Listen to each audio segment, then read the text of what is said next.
there's a long gap after making Revolutions, almost 3 years. But it's a lot to do with the fact that when I made Revolutions, we didn't know how well it was going to be received. It was only meant to be a studio project, a one-off album really. We didn't know if anybody would like it or what really. So it was done with no idea of how it was going to be received and no pressure or nothing. So just just did it and put it out and see what happened. But say it was such a good reaction to it with gigs and people buying the CD and liking it that there's a bit of pressure on then really to come up with something to follow it up then, and really did want to do the same thing again. So I just wanted to take a bit of time to come up with a concept for it and some musical ideas and styles for it.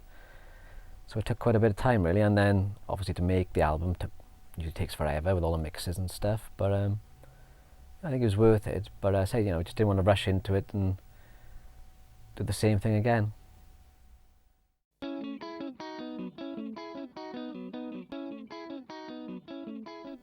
I think the sort of concept it sort of originated where I think you had the 7 tracks, 7 ideas sort of partially formed. So it was just looking for some way of linking 7 tracks together. So days of the week didn't lend itself to anything really. So the only other one we came up with was the 7 deadly sins, but with a sort of prog magenta touch where we go for something slightly off the wall in relation to the actual literal meanings of the sins. I think that was about it really.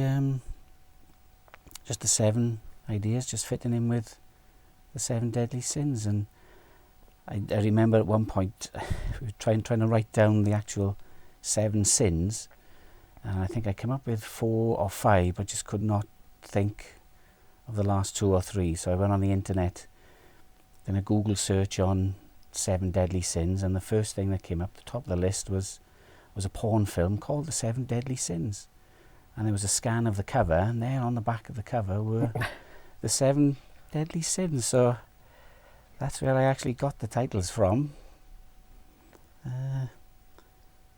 But that took a bit of working out though. I think I watched that DVD several times just to get into the feel of things. Yeah, it's great inspiration musically. But I think again, didn't want to do. It's trying to not repeat yourself from the first album, because the first album had like 25-minute songs in there, 4 25-minute songs. I want to do something a bit shorter and a bit more direct on this album, and to try a couple of different styles as well, really, that we hadn't tried on Revolutions. And I think it's, there are a lot of prog references on it. You can't avoid that really, but it's not so out and out prog by numbers, unlike the first album was really. But I think it's a bit more of a Magenta sound on there, and I think Tina found her feet on it a bit more as well, really, and I think it really worked.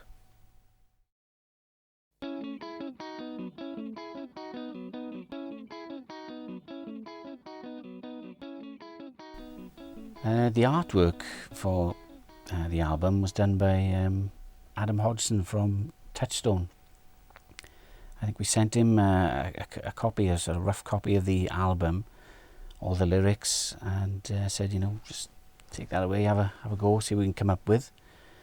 And then I think he sent it all through, and I think it was almost complete. He'd done all every page and the inlay and everything, sent it all back to us, and it's just great. There were 2 or 3 variations of the cover, which is a statue in Prague, like a square in Prague, and which I think he'd actually been to and taken the photographs. But there were 2 or 3 different sort of versions of that. There was one with me and Tina sort of looking like ghosts on it, but we took that off because we didn't want our mugs on the front. But no, it's basically as it stayed as it was then, really, and I think it really works. It's become, we're just used to it, and it's the cover now, isn't it? And that's it. With all the images inside as well, it suits it really. That's it. It's quite iconic for Magenta now. Everybody sees that, they know exactly what it is, and sort of all the different references inside it, and it's great. And like I say, it just came and almost finished when we had it, and great, really good job.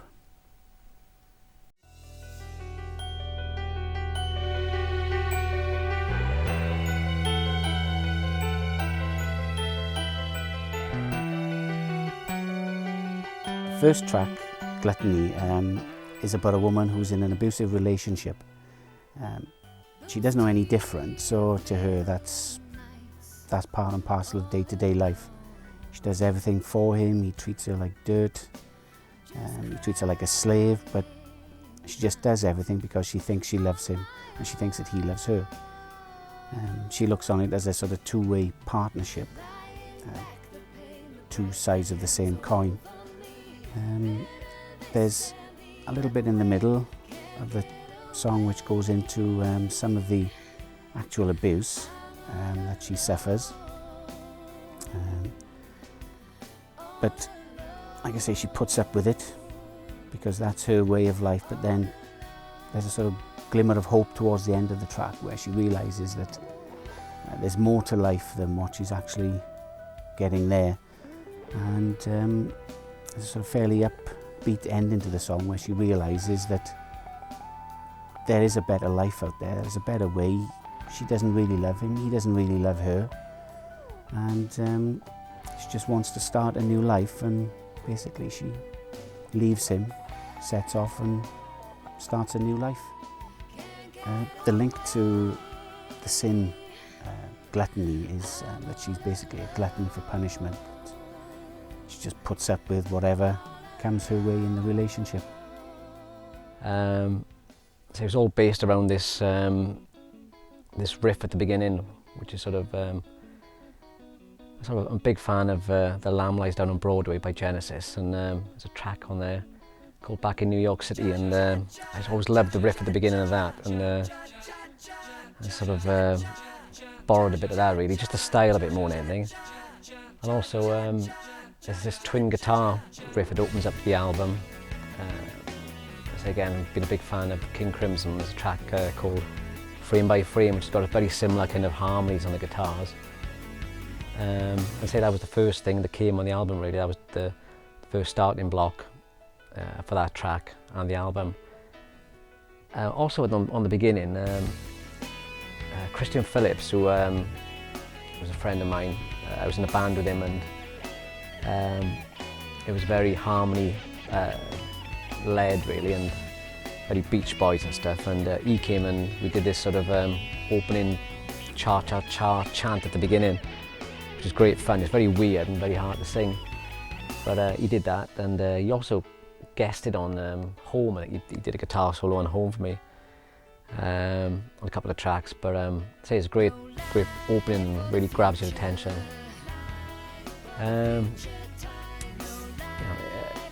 It's quite a long song, I'd say, and it's become a sort of a favourite live as well. The moment we play that, the opening part, everyone goes mad, really, and it's good fun to play. It's got a great big ending to it as well, and I think it matches the lyrical content as well. Yeah,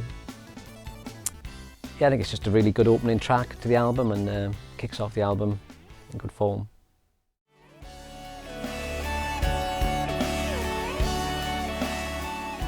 The second track, Envy, is about a man who, through a divorce, I think the idea was, has lost his wife and child. And it's sort of his anguish at the loss. He's thinking back to what he had and where he is now.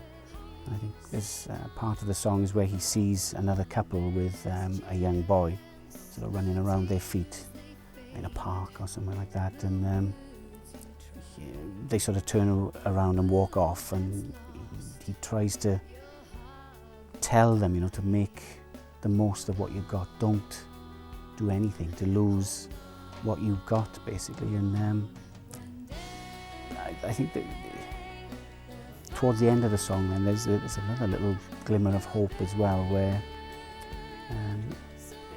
it says that, you know, there's hope for him, for anyone in that situation, where, you know, love will find its way back to you again, and hopefully you'll have what you've lost again. Where the link is with the sin is that the man in person who's lost everything is envious of other people who've still got what he once had, basically. Envy. So that was started with this 12-string beginning I had. So it was, you know, very Genesis-like and Anthony Phillips and things. And a lot of people have said about the middle section sounding like entangled and things. But again, it's just the combination of instruments, really, being the 12-string playing at different positions on the guitar and multi-tracking. There's about 6 or 7 on it, I think. And like there's a Moog playing a sort of opera voice kind of solo as well.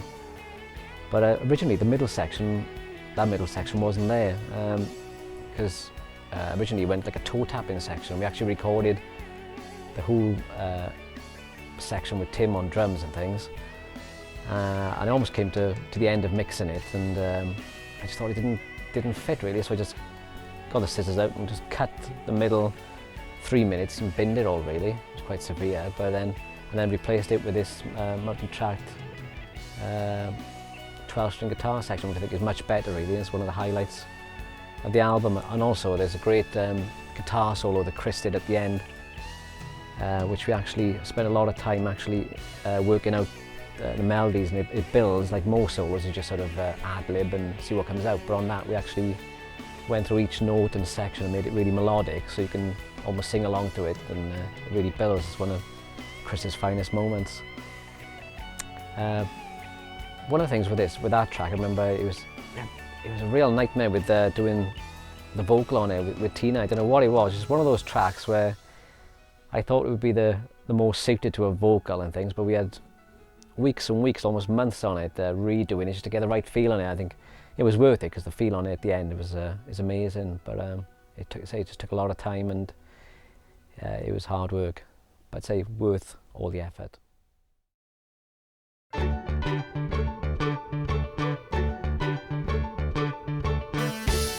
The third track, Lest, or The White Witch Part 2, as it's come to be known, is basically a follow-on from The White Witch from Revolutions. Just felt that the storyline for The White Witch just left it a little bit up in the air, so just wanted to sort of put a full stop to it, and this track sort of lent itself to the storylines. It's a quirky little song. It's got various different moods in it. The basic storyline is the White Witch has become accepted in the village as a herbalist and a healer. But then as time goes on, the villagers start to distrust her again, and they don't actually need her help anymore. And she actually gets tried as a witch, and she hopes that the villagers, when they all turn up for the trial, will remember what she's done for them. But of course they've forgotten a lot of that, and they turn against her. And she's actually tried as a witch, and there's a sort of quite a jolly little part of the song where she's being tortured to confess that she's a witch. But that again was sort of based on the fact that when there was a witch trial, the whole village would turn out and be looked on as part of a sort of afternoon's entertainment, you know, a spectacle for all the family to enjoy. So I thought the quirkiness of that little part of the song and the sort of upbeat feel of it sort of fitted in with that view of the day out for the village. She actually is tried as a witch, found guilty, and she's actually burnt at the stake. But her lust for life, which is where the sort of link with the sin comes in, is that she wants to help people, and there's almost a sort of reincarnation thing there where she's offering her soul up to the sort of god that she worships, the moon, Sister Luna, saying that take her soul and let her live again at some other point to help mankind again. Lest is a really peculiar track. Say it's the White Witch Part 2, so musically quite sort of similar, sort of quite old-fashioned and sort of classic 70s prog. But say because of the lyrical content, I find it quite funny really, because it's quite dark, and you say, you know, it's all about she's burning at the stake and things, but the music is all jolly and all these multi-track recorders, and it's quite weird, but say it's got some great bits in it, and some great widdly bits. There's like a jazz section in the middle, like a string solo and a marimba, and Chris does a great off-the-wall guitar solo. That's one of my favourite bits. And again, a huge ending on there, with some weird backing vocals which I did and very sped, just to make them sound like these demonic chanting monks really at the end, or whatever. But I say a real fun track.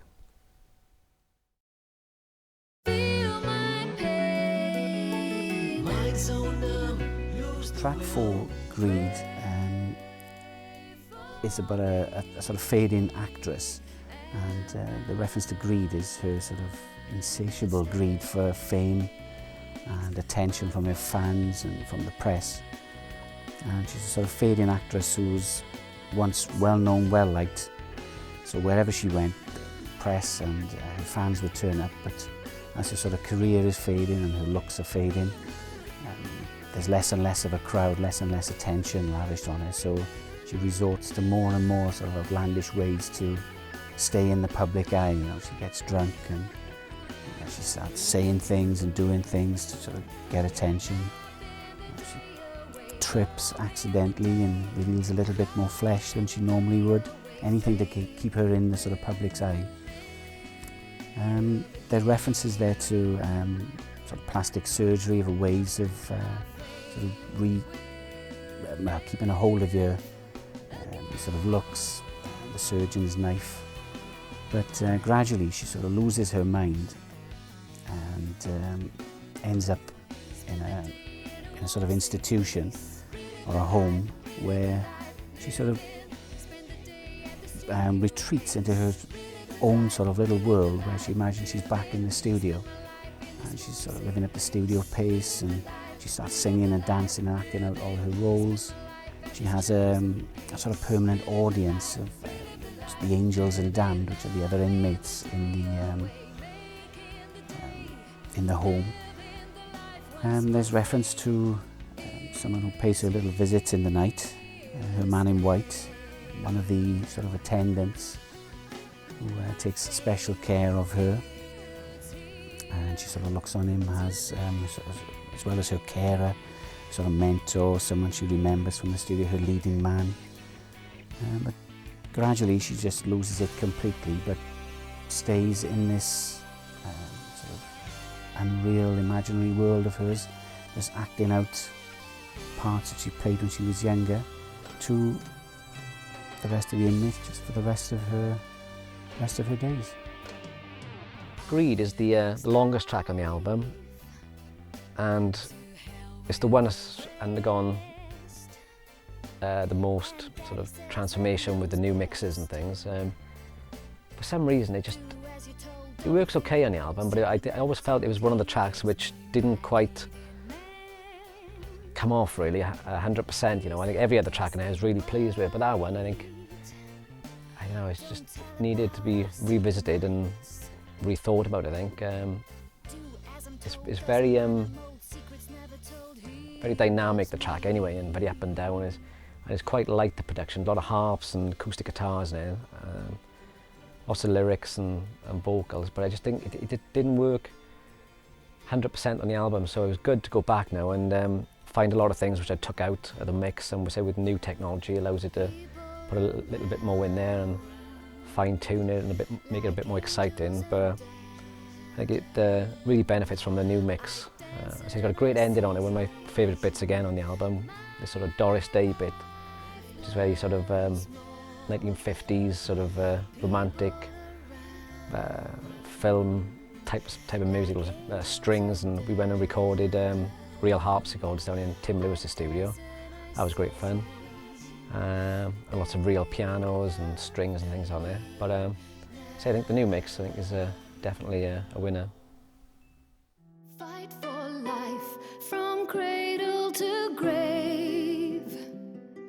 The fifth track, Anger, has one of the more sort of literal references to what anger actually means. The track is about a man who's lost his wife, basically, or his partner. She's died in what he regards as a whim by God. It's a sudden death where she's just been taken from him, and he's just raging then against God for what he sees as a pointless death, really. And makes references to sort of how you battle along, and you think you've got years ahead of you, and suddenly, bang, it's ended. And it's just his rage against what he thinks is an injustice, and really is a hurt, and he's just venting his anger against God. Anger is my favourite song on the album, really. There's just something about that track that worked. It's the most simplest track, and I say it was written on a keyboard, really, originally, and the actual harp part actually plays the melody, so all the melody was written, it just sort of came out in one go, and then Tina just sings the same as the harp part. But the middle section with the sort of Mike Oldfield kind of guitars in it, that's the best 2 or 3 minutes of the album for me. Just a great feel, and Tina's vocals and the emotion at the moment on that middle section is definitely the highlight. And again, originally it stopped before the sort of the 2 solo guitars at the end. That came right at the end of mixing the album, because originally it stopped after the middle section. It just faded away, but then I just thought I just needed something to tail it off, and I was just messing around one day. I came up with these sort of French kind of chords, and this sort of sort of French guitar solo, and I think that it added a lot to it. And it's live, the track is another big favourite, and we've changed it a bit of late to make it even more dynamic at the end, of big electric guitar solos. But I think the studio version, especially the middle section, is definitely the best version and highlight of the album.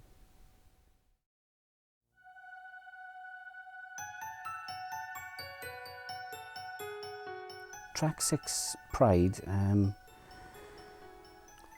the sort of reference to pride is, well, the storyline's about a woman who does whatever it takes to help her daughter get on in life and have a better life than she did. So it's a sort of pride in what she's actually doing, and a pride in her daughter as well, that she wants her to get on and be what she couldn't be for whatever reason. When she was younger, she had to struggle, and she doesn't want her daughter to have to go through all of that. She doesn't want her daughter to be called the things that she was called when she was younger.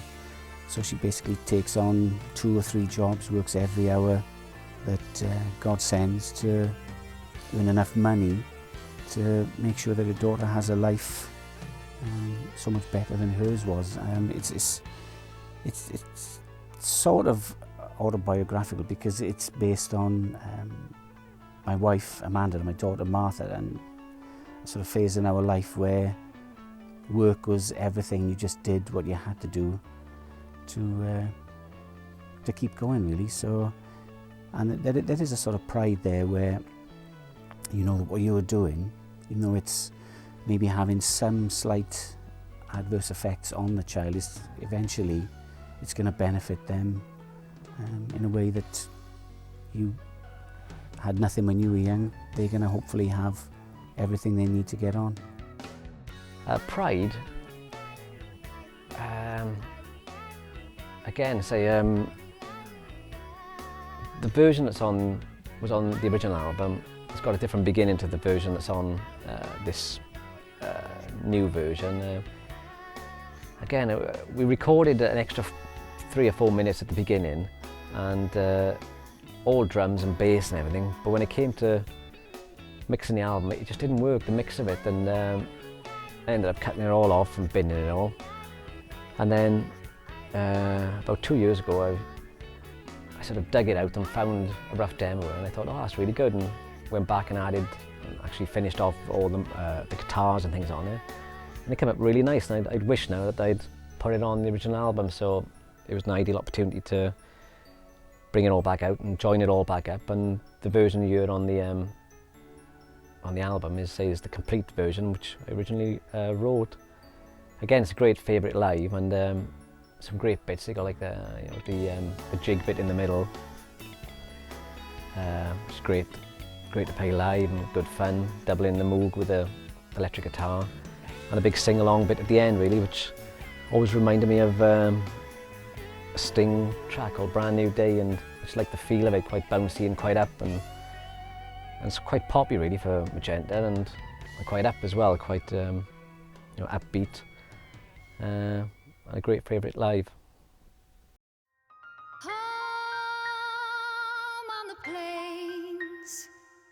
The final track, track 7, Sloth, is a slightly obtuse reference to the word sloth, because the Native American tribes, who, when the elders reach a certain age, they know that they're going to die. So what they basically do is go out to the sort of the graveyard of their tribe. They build their own sort of funeral bed, and they just give up, lie there, wait for death to come. And the song is about one such Native American who has lived a fairly peaceful life, but he can see that the ways of his people have gone. When he was younger, there was buffalo roaming the plains. There's absolutely nothing now. So he goes off, builds his bed, lies down. He's waiting for their god, the Manitou, the Great One, to take him to the next world, and he lies there offering his Manitou, his soul, up to the Great One to take him into the next life, so he can roam the plains again with all his family and the other braves who've gone before him. And, so it's a slightly odd take on what sloth actually represents. The last track in the album, very mellow track called Sloth. So I just wanted to do like a sort of Pink Floyd track with because the rest of the album was sort of hell for leather, apart from Anger, but it was pretty full on, so I just wanted this epic, slow track to finish it. And it was written on the piano, and we went down to Tim Lewis to record a grand piano on it, and that was great. And had some strings arranged for it and things. And then it's got a guitar solo. Well, it's got two guitar solos, one in the middle and one on the end, played by Martin Shellard, a friend of mine. I remember the end section, which is quite Pink Floyd and things.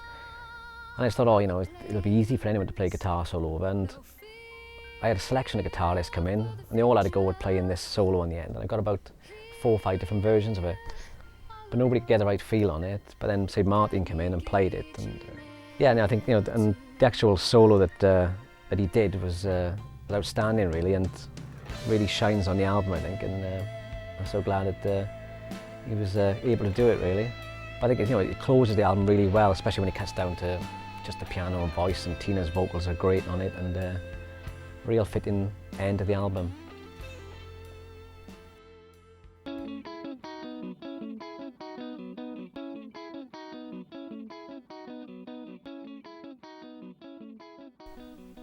So the usual suspects on this album, I'd used Tim Robinson on Revolutions, and say he was amazing playing again, and with this album he was back playing the drums again. I give him all the rough demos I did with drum machines, and he went away and wrote it all out and learnt it all. And I think we actually went into a rehearsal room when he played it through, and I showed him a few sort of things to change on it and stuff. But I say he works so well because he always comes in with loads of ideas, and say he knows all the references of the Phil Collins and Genesis and Yes and things. So it's really easy working with Tim, and I think he added a lot on this album. Chris Fry obviously is all over the album. Martin Rosser. There's a couple of, say, great guitar solos by Chris in Envy, and then they say there's Martin Shellard playing the guitar solo in Sloth. Yeah, again, he sort of popped back up on Home. He did a couple of guitar solos on Home as well, and actually he was on Revolutions as well, and did a great Steve Howe impersonation on Revolutions.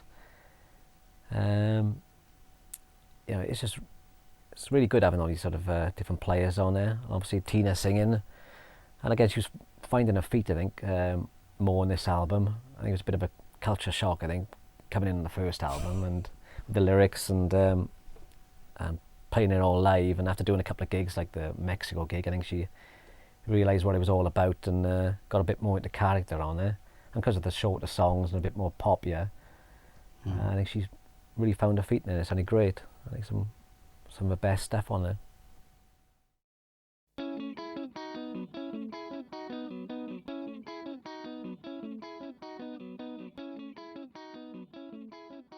Most of the songs we played live, some more than others. You know, say Gluttony and Anger have sort of, they're usually in every sort of set really.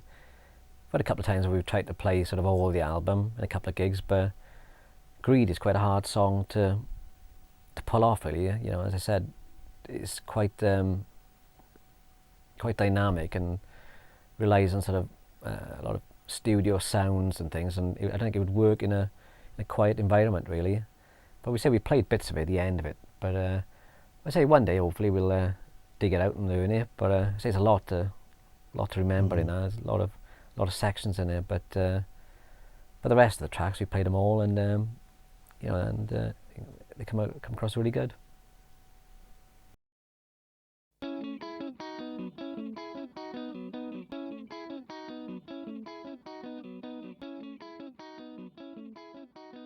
I think you can always, you know, when you finish an album, you always think you want to go back, and you're never happy, 100% happy with it. There's always something you think, oh, I wish I'd done that different or whatever, you know. But there weren't too many things on this album. It's just like, you know, you got technology and new sounds and things, and you know, a lot of things were lost in the mix, a lot of the detail and stuff that we were in there.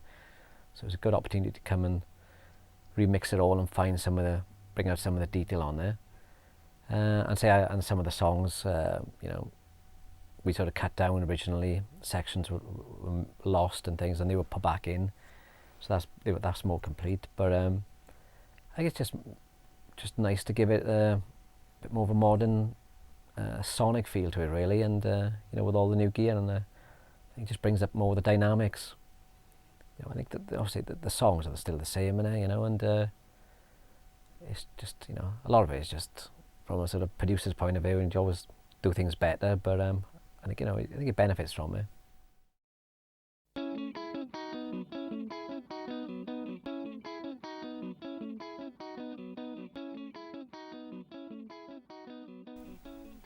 It's funny really, out of the sort of 4 albums we've done to date, it's the one that I think has sold the most and had the best reviews, and it's always the one that everyone says is their favourite album, you know, in general, you know. It's, I think it's just because it's so accessible, I think, you know, out of, you know, because there's Revolutions is quite really long songs and sort of, you know, prog with a capital P, I think. And written to sit down and listen to from start to finish, 20 minutes without... so it's over 100 minutes worth of moving stuff, really. And then, you know, you got Home, which is similar again. It's like, you know, 2 albums worth of stuff, and that's very laid back.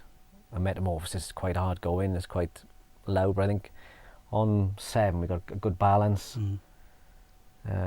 musically and lyrically, I think. And you know, with the shorter songs, I think even though they were short, you know, up to 10 minutes, they were quite compact and quite complex in parts. But I think, you know, it's the one that has a bit of everything in it. I think it's the one where I think everything sort of landed right. Good songs, good lyrics, and a good sound and good playing on it, and I think that's why everyone likes it. And it's the sort of start of Magenta's individual style as well. Definitely the first one after Revolutions. I think, you know, it was a bit more pressure on us, so I think that was you know, I said if we found our feet, and I think it's the first proper Magenta album. Yeah.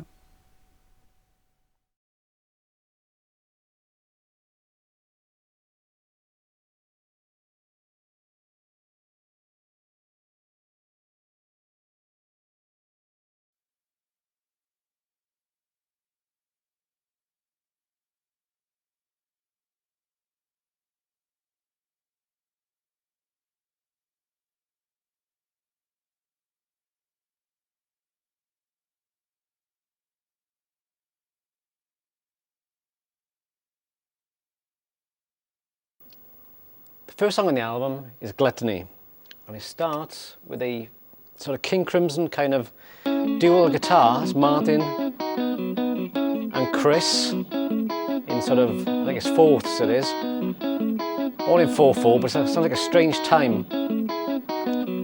And you got Christian Phillips doing the backing vocals, sort of yes kind of backing vocals, and the drums and bass. It's me and Tim Robinson on drums, me on bass guitar. Grand piano, a real grand piano, recorded in Tim Lewis's studio. Steinway grand piano. Leads us into Chris's guitar solo. Sort of slap back delay on the guitar.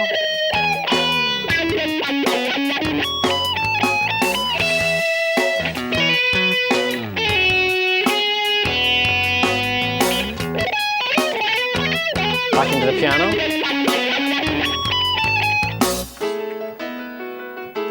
Near the pedal on the piano, real as can be, which takes us into the first vocal. No life for the future. Backing vocals. Future times. No life in the past. Although she tried to turn and Me and Tina sing backing no vocals. life for the future. No life for the past. How we love you. Martin doing like a clean Fender, double tracked, into the Moog, Mellotron choir. Then we got these like orchestral, tubular bells and strings, French horn, which you can't really hear on the original, but it's there.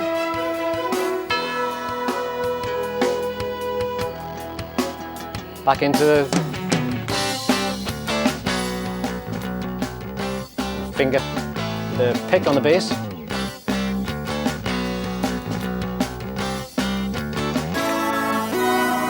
Bass pedals. Choir.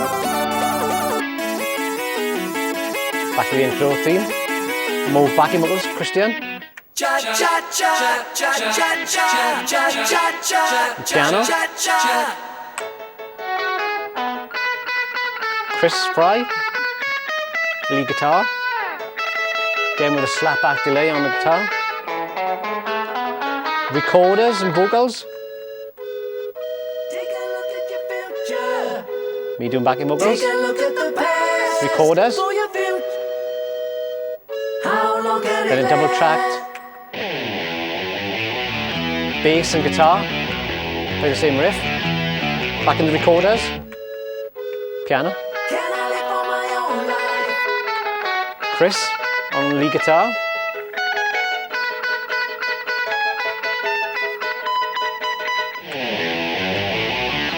Double tracked electric guitar and bass.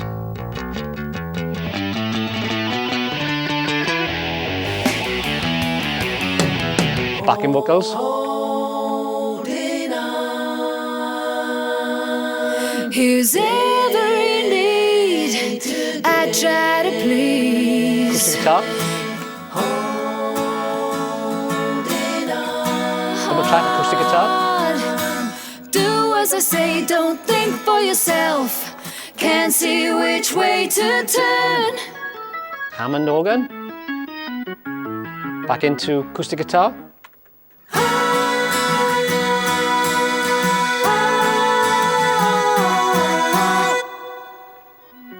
Hammond. Into the piano and strings.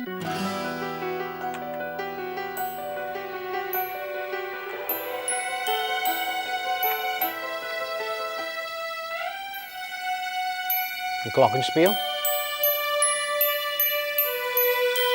Go into the acoustic guitar and the vocal then. Those tear-filled nights, all alone,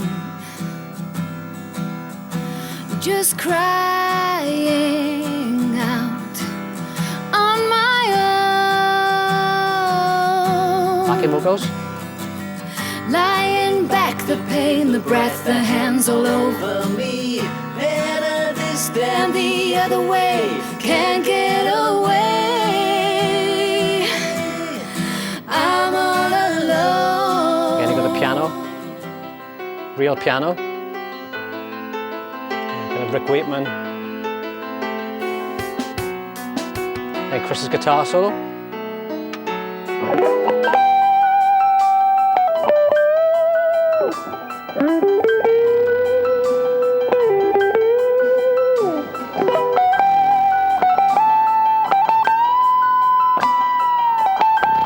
Bass pedals.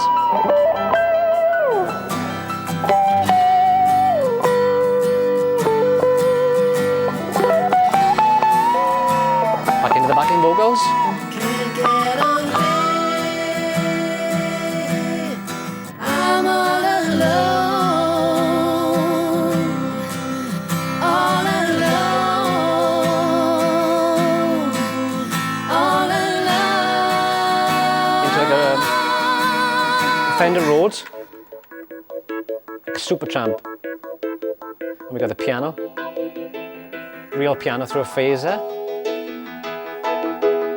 And you got the drums and bass doing a little solo. Me doing the bass. Or like a sort of Keith Moon pop here. We've got more manic rototoms on the drums.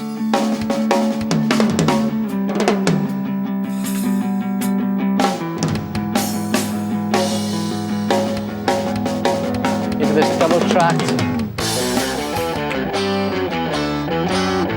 Chris doing the distorted, Martin doing the sprangs.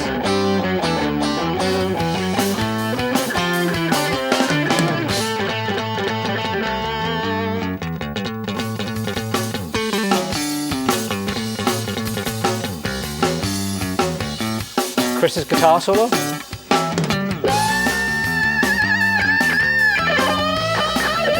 Slap back delay on it.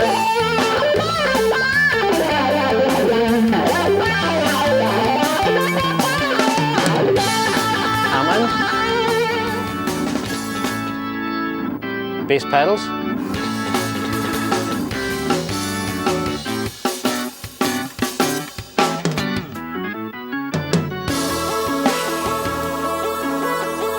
Move. Mellotron.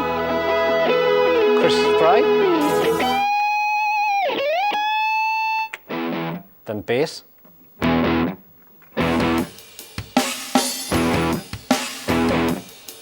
Then you got me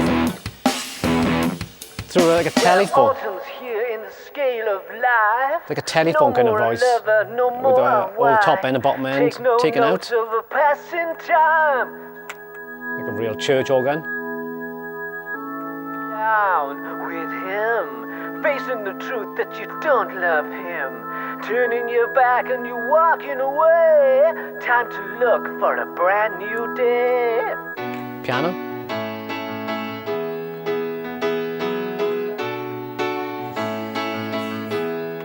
No, I've been holding out that love will find its way. Backing vocals. Kind of Supertramp kind of feel to this part. Very high. Acoustic guitars, 12-string sprangs. Love just fades away. So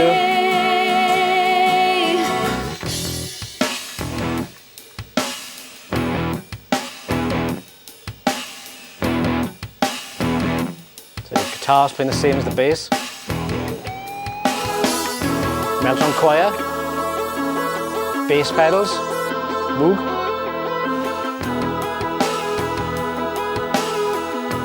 Back into the radio voice. Well, autumn's here in scale of life.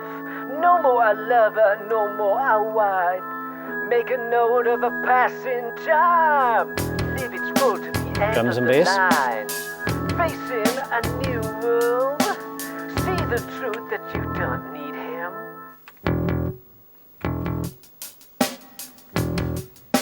Back into the piano. I've got to break free, to sing and dance, to laugh, to love, but most of all be me. I've been holding out, but now I'll find the way, living my life again. I got this like a Beach Boys kind of good vibrations kind of organ.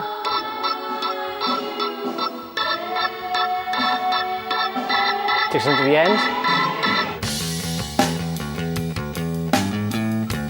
It's actually the bass line is the riff of Speechless. Bass pedals. Mellotron choir, Hammond. Like a bit of a Elton John kind of piano going on in the background.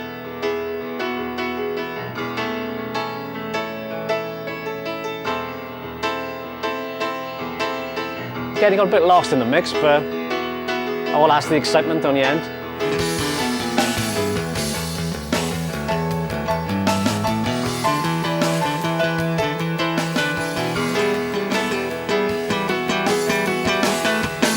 It ends then with just a piano. Again, it's speechless, really. Because we hadn't used the track at that point, and I just love those chords.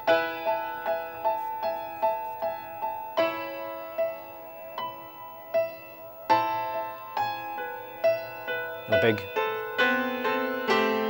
chord,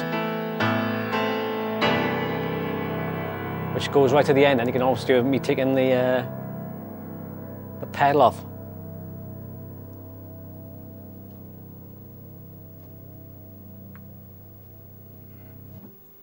I'm off with the pedal. Gluttony.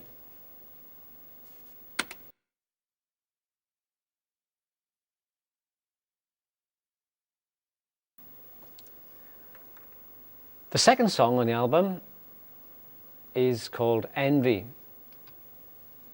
and it starts with this 12-string, like 4 tracks of 12 strings playing different inversions, sort of Anthony Phillips kind of picking.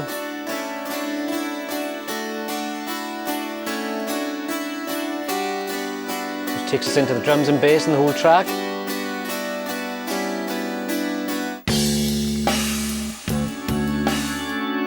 Hammond, bass pedals and Mellotron choir. Chris Fry.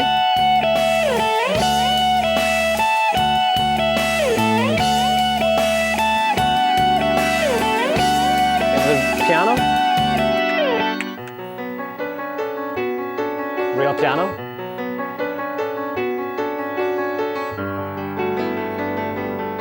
Bass pedals. Now staring at the photograph, fighting tears that caress Tina's your vocal. face, holding on for one last chance. The tears they fade, the words you try, a world that's lost, your heart Backing will vocals. die. My backing vocals. Hold on, hold on. And the chorus has got this sort of follow you, follow me kind of guitar, which is like got a delay on it and a phaser.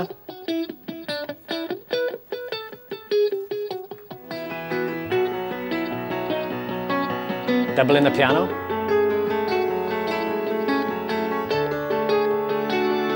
Hammond.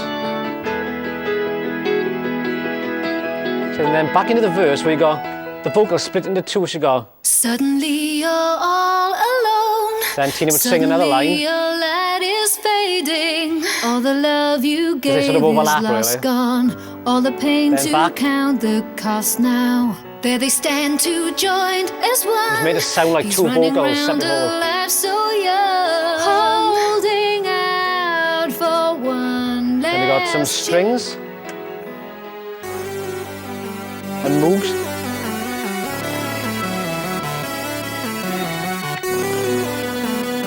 Move and strings. Backing vocals. Back into the chorus with this guitar.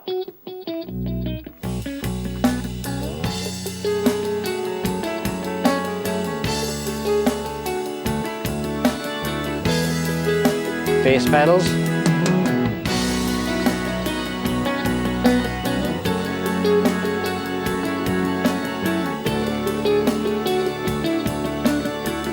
And this sort of middle eight, which is sort of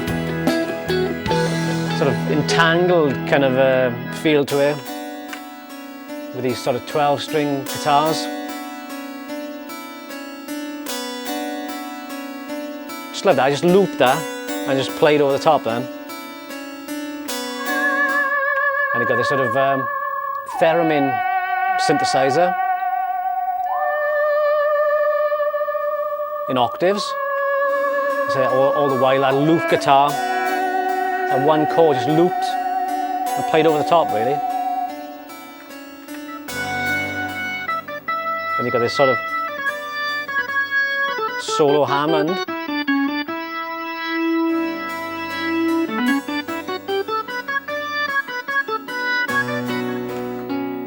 And you've got this phase guitar as well going with the 12 strings. And the piano comes in.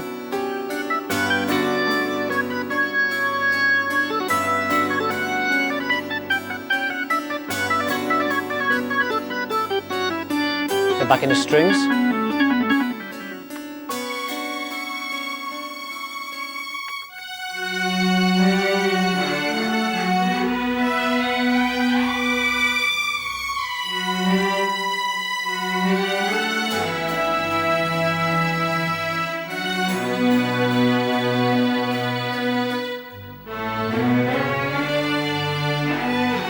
Four-part arrangement for the strings.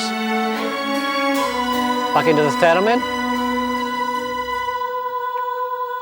This time with a choir sample.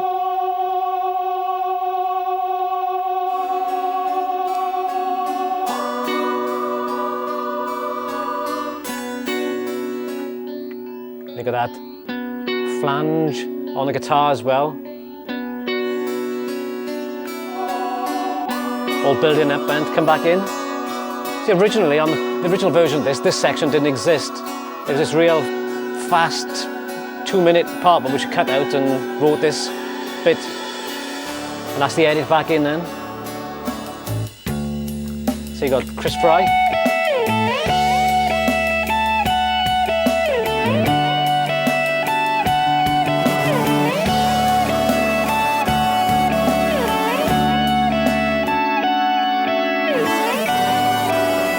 Doubling the guitar, then back into the drums here,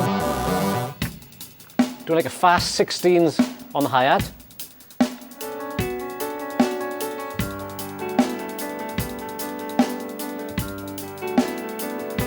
Start now, memories they hold you there. Then the strings back in that place without a care, holding out for one last chance. They go back in the Moog. Piano is very Rick Wakeman with the fast arpeggios.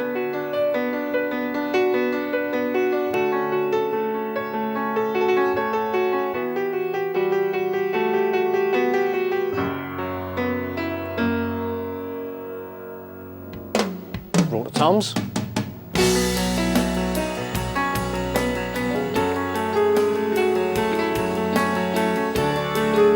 Bass pedals, Hammond.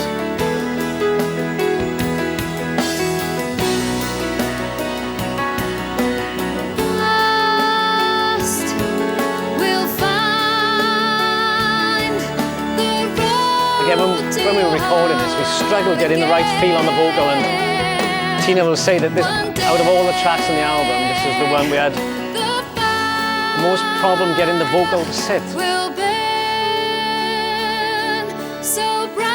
Just get the right feel on it, but the vocal's great on it now.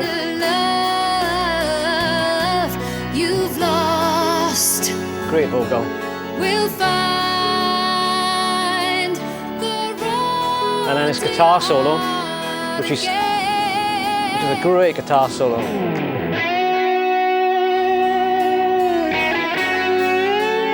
Chris Fry. We wrote this solo. We spent a lot of time on it, getting every part of the solo to be melodic, so you can actually sing along with it, you know. Choir.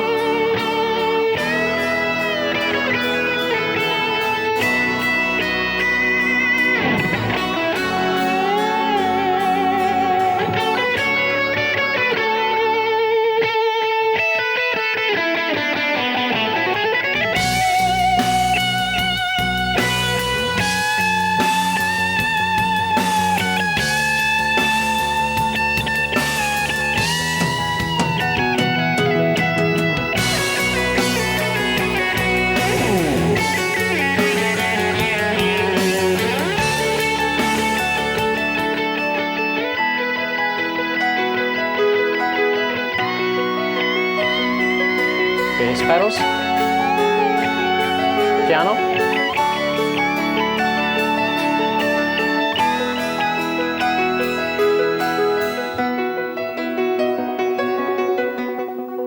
then it ended then with this great ARP synthesizer with this loop of the chords. You just play the chord, and it does this weird thing with the delays and stuff. You got this like a held choir boy singing a couple of notes with that sequence I go in on the piano. We just faded out on the end of this, but I just love that loop. It just run for ages really, and we got it quite long on the album.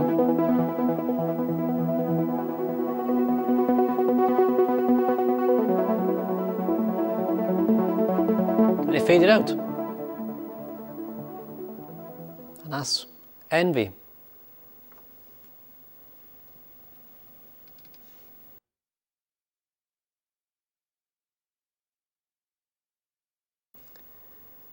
The next on the album is called Lust. It's one of the most complicated tracks in the album, and it starts with this sort of orchestral beginning, quite Robin Hood really.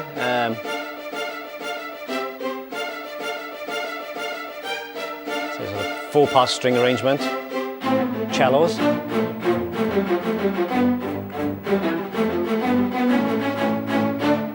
timpani,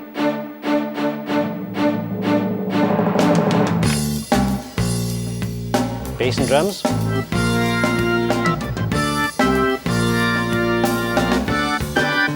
Hammond. That was the sort of basic building blocks of the song, of those riffs. Piano, real piano.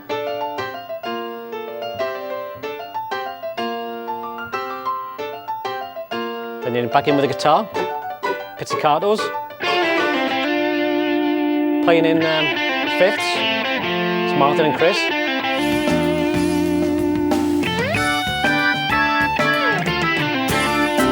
Acoustic guitar.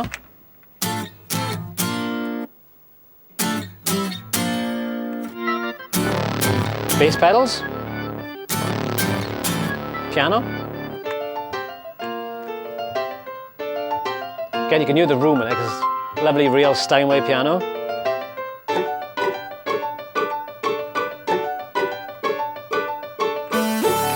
Moog.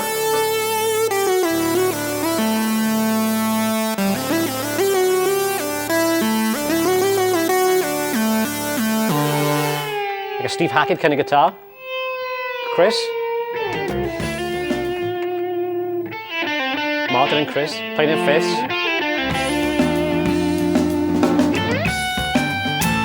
All the time with that acoustic guitar.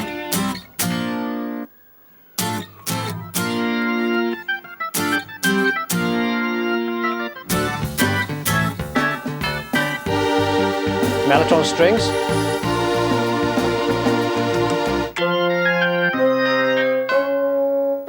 Bassoon and tubular bells. And I really wanted to have an orchestral feel to this. Backing vocals. 4-part harmony, isn't it?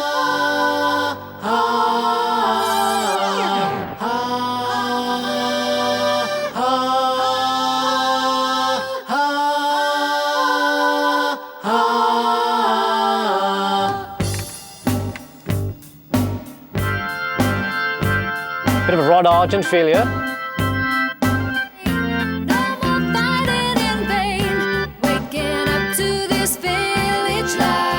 Backing vocals myself. People live in the day, all forgiven they say.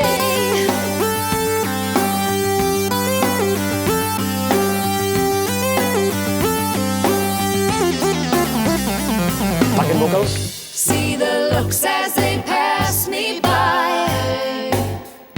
Once more suspicion starts, fear creeps into their hearts, slipping back to the old sad ways. No more needing the herbs. And we did a thing here where we to serve. with a single vocal the first time.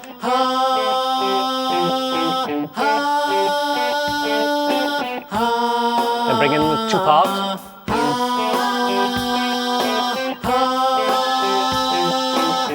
And next time, going to be a 3rd part.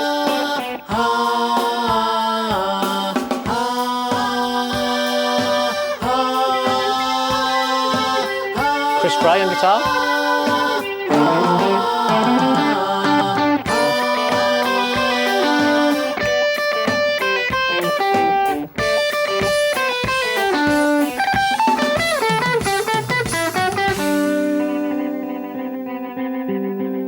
Piano. Like a phased guitar. Tim's.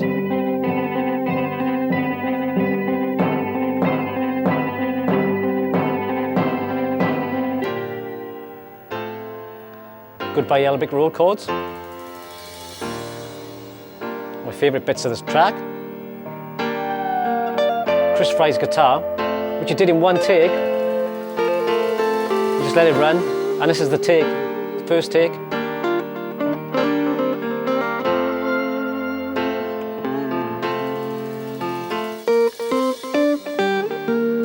Lovely feel.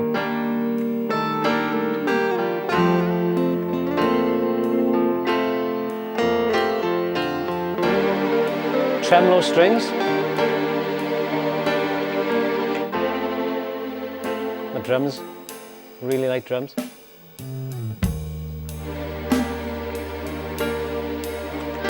Hammond.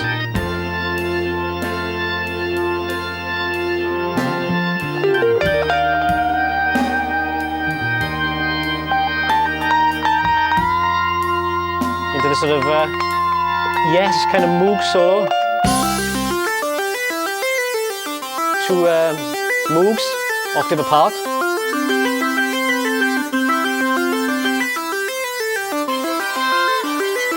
Strings, piano, bassoon again.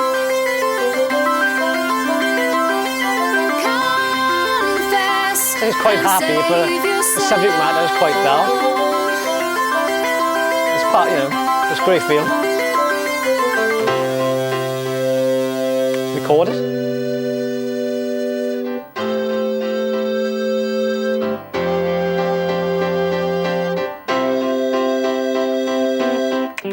Double tracked sort of Mike Oldfield guitars.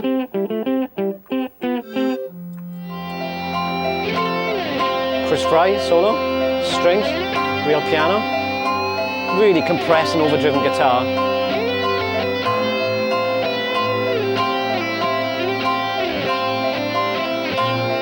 Again, back into some backing vocals. Confess, the pain it will cease. They say, confess, your mind to release. Again with they it. say,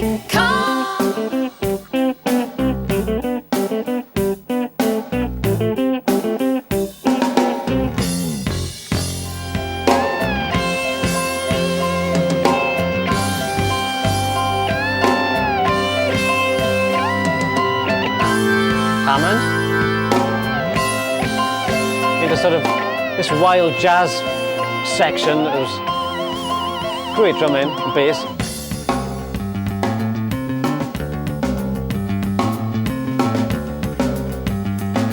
And then you got this string and marimba.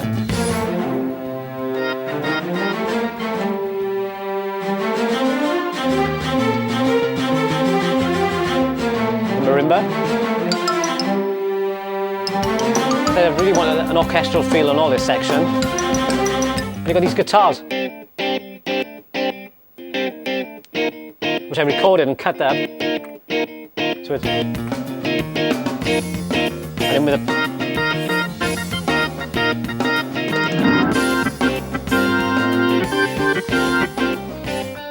Chris with his sort of very jazzy kind of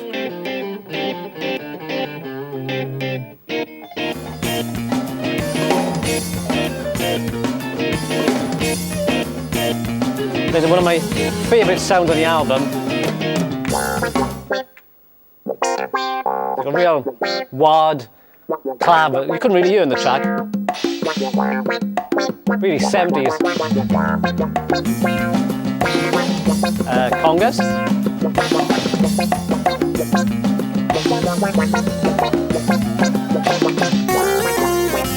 Moog.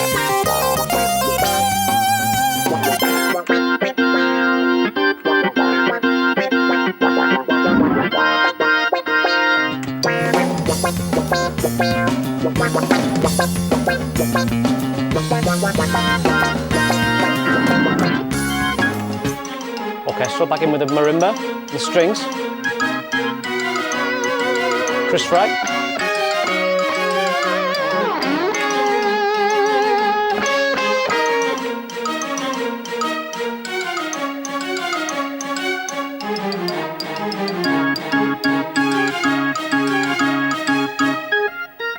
Back into the piano, recorders. Sort of 4 or 5 recorder parts, quite loosely played, but great sound. time, another place to live and serve the human race. Show me your way. Tubular bells. Give me new life. Bass. Give me new life. So Into this last section. It was originally written for the Fireworks second album, but such good chords, I couldn't let them go to waste really. Just 4 chords. Very sort of Van de Graaff.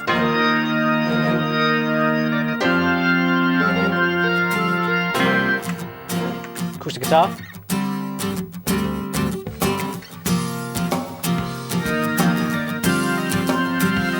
Backing vocals. As the flames get high, I'm holding out my hand. Give me brand new life. Take me in your arms. Hammond. Back in with that wild clav.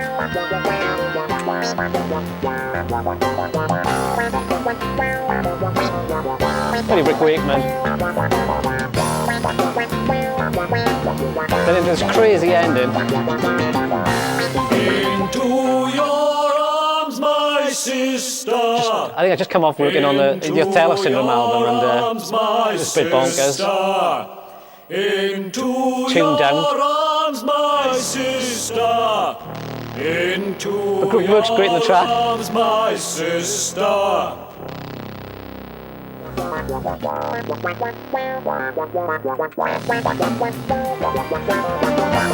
French horn.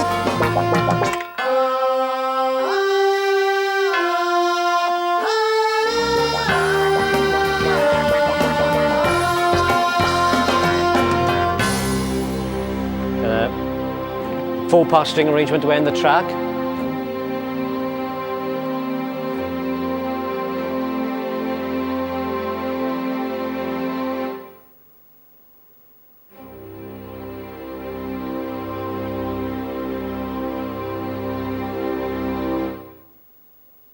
That's Lust.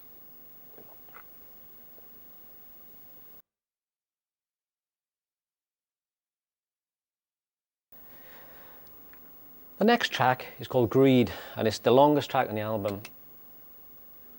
And it starts with this Hammond organ and a load of Yes kind of four-part cannoning vocals.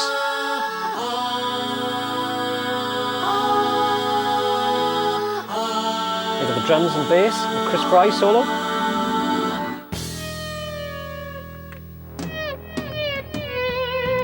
Using a volume pedal. Bass pedals.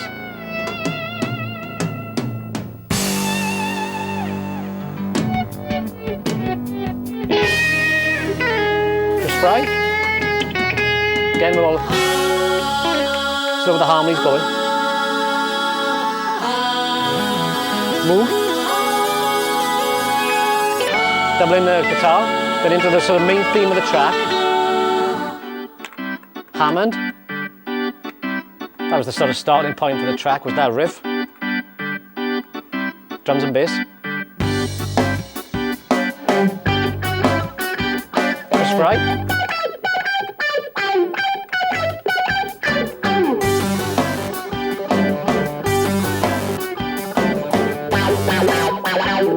Wah.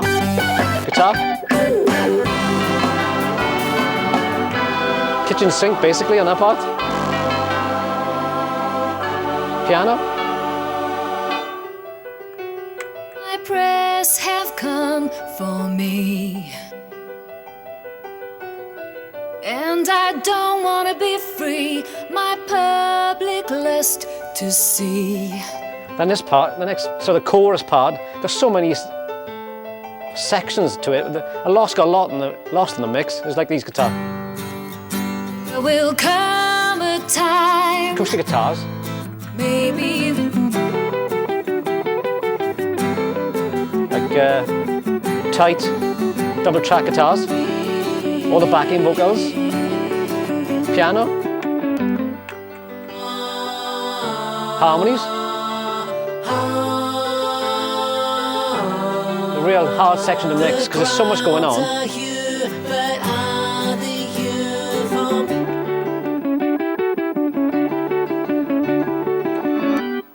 Back into the opening. Acoustic guitars.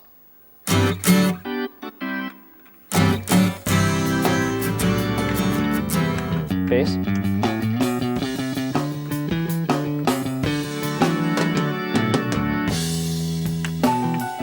Very Rick Wakeman kind of. Can't beat the sound of a real piano.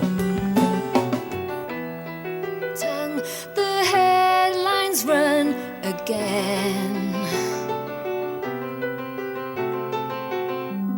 Harp. Don't look now. Well, you got these real distant reverse guitars. A smile, a kiss and a wave as I'm carried away. You got orchestral pizzicatos. And they all know Instead of bass guitar giving the bottom end. as I Backing vocals, loads of backing vocals. I will always be here for you now. Always be here for I will you play now. the fool for you Play all. the fool for I you will now. always live here with my crown. Always live here with my And crown. you will see, And you will see that I will please. Back into the beginning.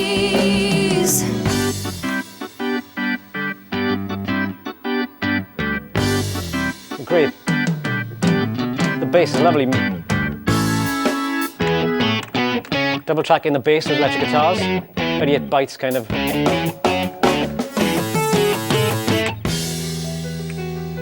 Back into the real piano. For me, and I don't want to be free, the public lust to see. Heaven be praised. Back into the chorus again, with all those layers. Maybe this is the time. It's finally come for me. They're looking out. Are they looking out for me? It's going to be mixed so many different ways, you know, there's so many layers. Maybe this is Or the that could have time. It's finally come for me. The crowd. Hammond. Then you got this crazy bass.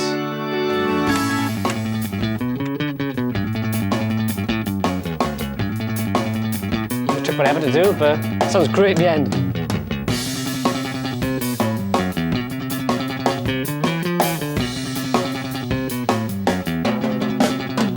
Heaven be praised, my prayers have come for me. And I don't wanna be free, my public lust to see. Into the second half of the track then. Harp again. Don't look now, The I strings. think it's a cat. I really say this track is meant to be all about this actress who's meant to be the sort of 1930s, 40s, really sort of romantic strings and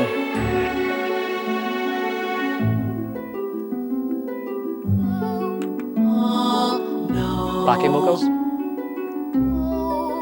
Let me always be here with you now. Always be here by Let me you play now. the fool for you Play all. the fool for Let me you please now. live here with you now. Always live here with my And crown. you will see. And you will see that I will please. So this goes into like what I call the rush section. That's Martin on guitar. It's very sort of using lots of the tremolo bar.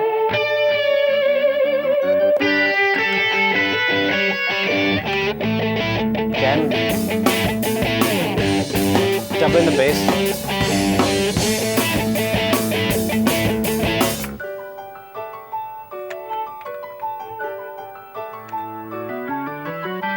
Hammond and real piano. Again with this section, say back into sort of Martin's guitar. They wanted that to be quite tight, that bit. And I got this huge pad that comes in. They wanted the chorus, they wanted it to be really wide with bass pedals.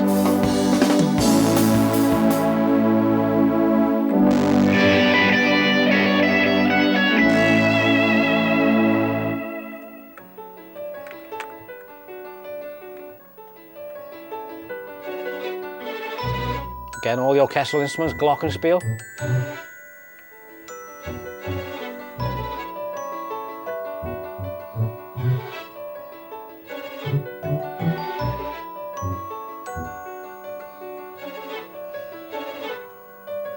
You and I, we have a need. Soft pad up top end. You and I, we have a need to fill our lives. I need love, you need my pain. It's quite sparse, really, you know, all this section. All the first half of this track is quite sparse. The man who leave again, feel my pain. Backing vocals. The looks they fade, the will is weak. Feel my pain. Body is old, but the surgeon's knife. Pray for me and my mistake. 12 tracks of backing vocals. Each part recorded 2 or 3 times.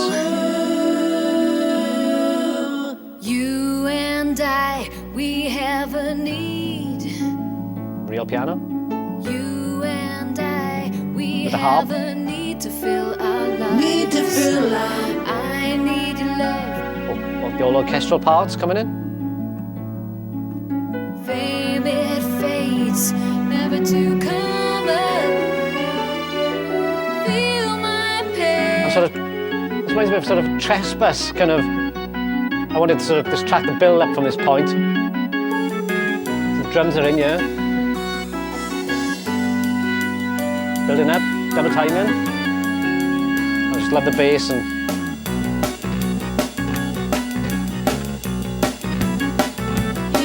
my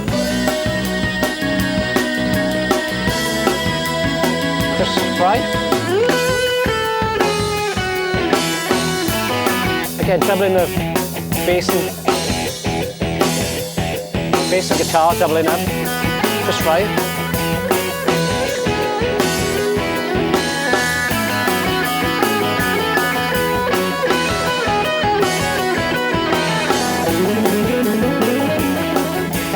Laughing the day away, hope. Mellotron and tubular bells, quite disturbing chords.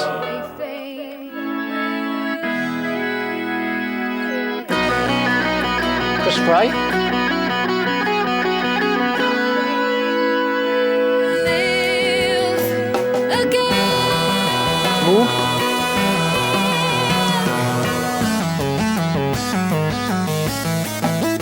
Guitar. Pad. Okay, doubling that.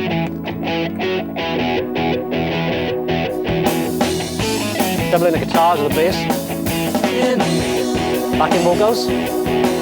Relive the life, relive the life, living. Spend my life at this chosen pace. Relive the life, living. Laughing the day away. Mellotron and choir. Bass pedals. Here to stay. My fame, it's here today.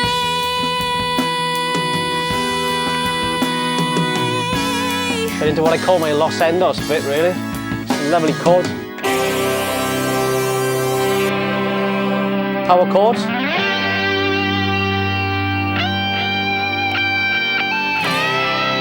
Chris Fry. Get into the sort of what I call the Doris Day section. It's got like a real harpsichord. Doubling the melody. And Daddy says that he knows best. As recorded in Tim Lewis's real harpsichord. Do The as real you're piano. told, don't think your old secret never told. He loves me, my leading Really wanted to be a show song, like an old musical. He's all dressed in white. Don't tell about our secret nights. And you got these lovely acoustic guitars.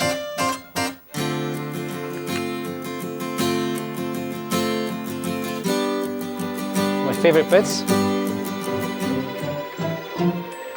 Tremolo strings, bass, pizzicatos. And you got all these backing vocals, which we arranged. People around like angels and dance. A lovely string arrangement. I dance and I sing. And the bass is quite melodic.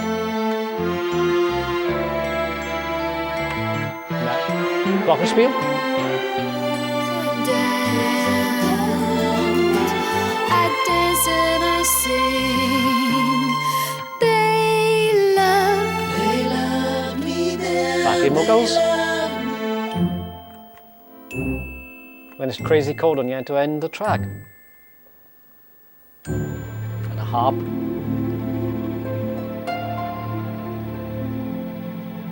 That's the end of the longest track. Greed.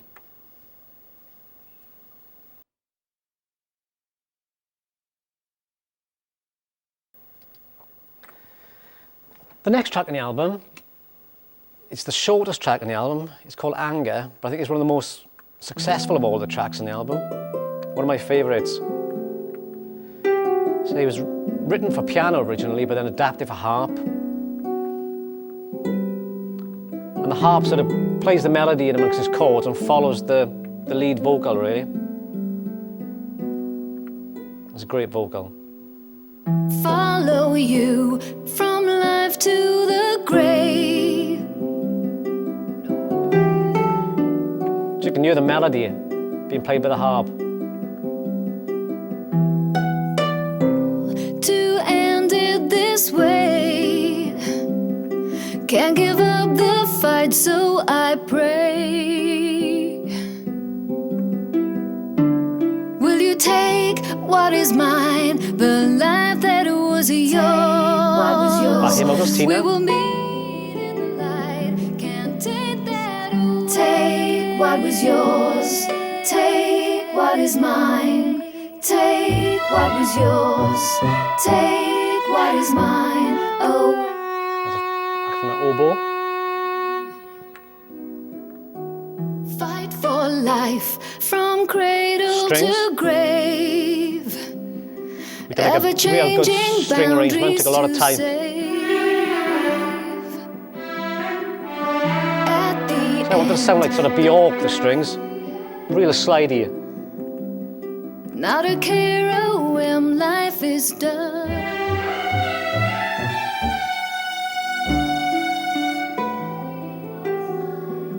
Life that was yours.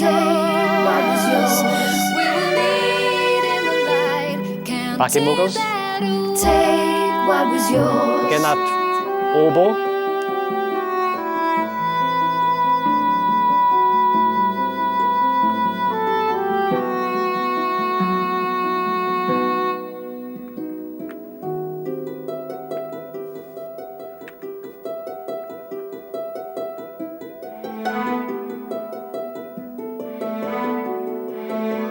It's just so sparse, which I love about it. And the guitar comes in by I say I spent ages getting it right, standing in front of an amplifier to get feedback. My favourite sections.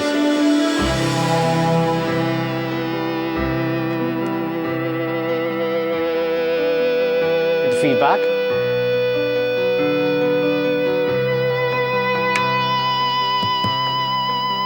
Boran. Then I took another guitar then, which had another one. Different note.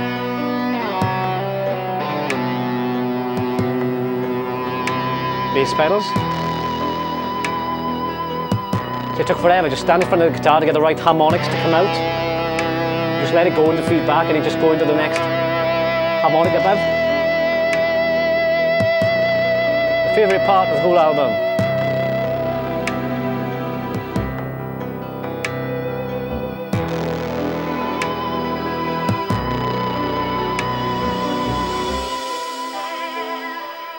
Tina's vocals through like a telephone.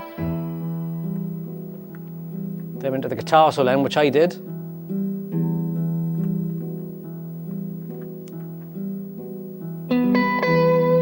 Then on my Fender Strat. I just love these chords, they're like sort of French.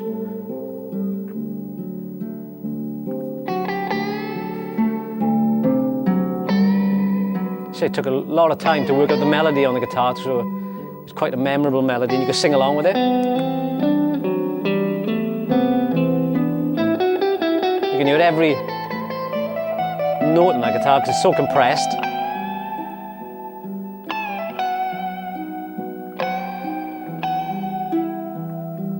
Strings and pizzicatos.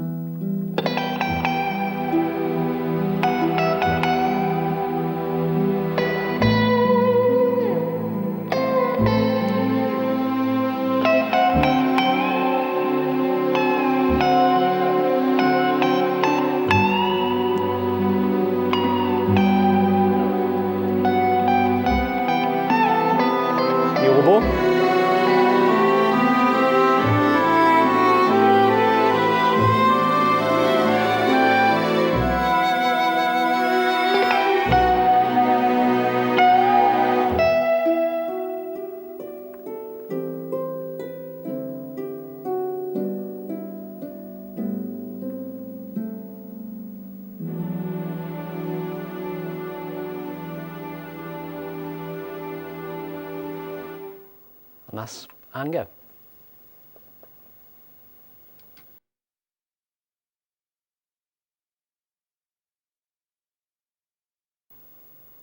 The next track in the album is called Pride. Originally, it was much longer, it was about another 5 or 6 minutes. But I say I couldn't get the first 5 minutes to work on it, so I had to cut it off and we started it differently. But there is a version available, which I put back together with the original bit on it. But this is the album version, and it starts with this sort of choir boy, held note, piano.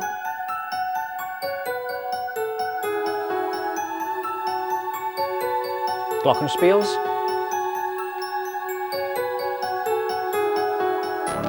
Bass pedals.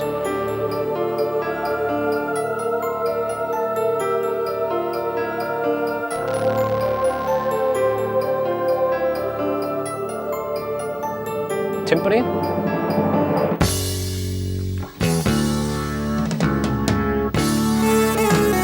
Move.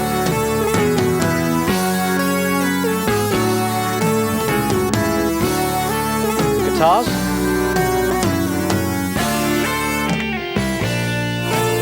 Which is in sort of harmonies with the Moog. Chris Fry.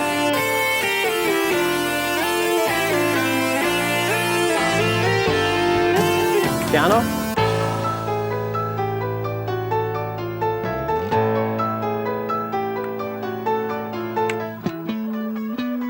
This delay guitar. Bass pedals. Mellotron string.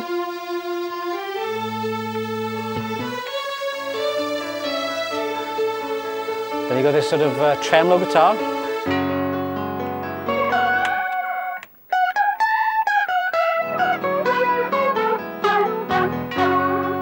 Tubular bells, drums and bass,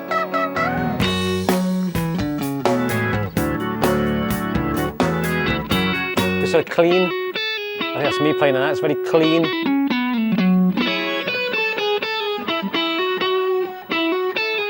Sort of Telecaster into nice harmonies. Tina.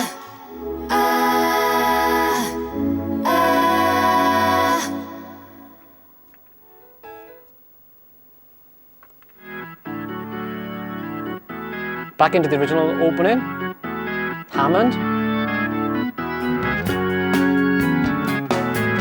Tricky bass line.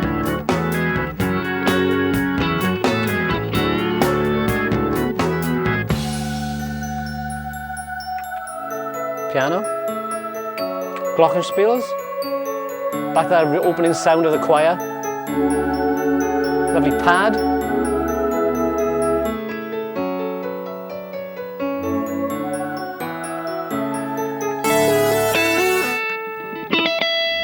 Me on the Stratocaster, Fender, back with the harmonies, Tina's harmonies.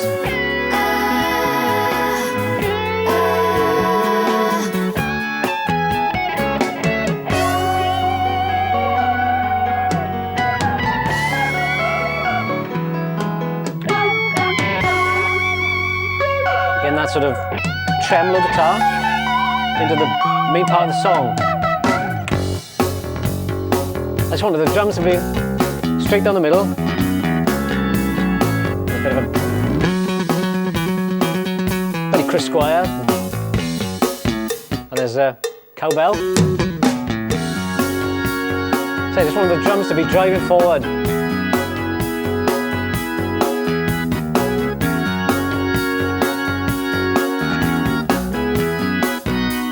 Then you got obviously the harmonies. Mellotron string,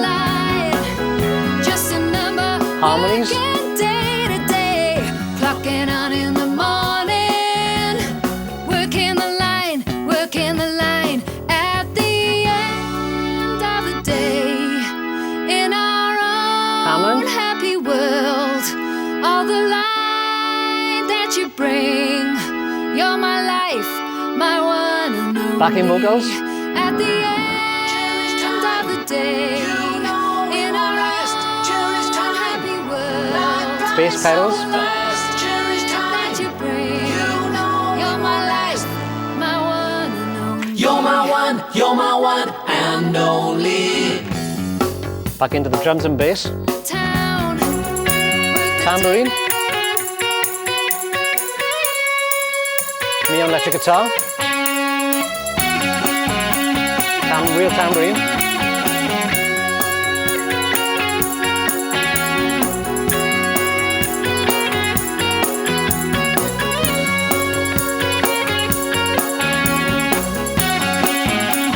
Harmony, back in harmonies. Live life, give love a chance. Live life, she's growing fast. Live life, give love a chance. Bass pedals. Through the day we play, cherish time. Through the day we past, cherish time. Through the day we past, cherish time. You know it won't last. Don't waste your life. Don't waste your life waiting. Don't waste your life waiting. Chris Fry on guitar.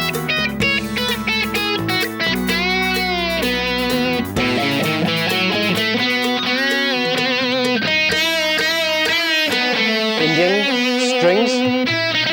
Tablas.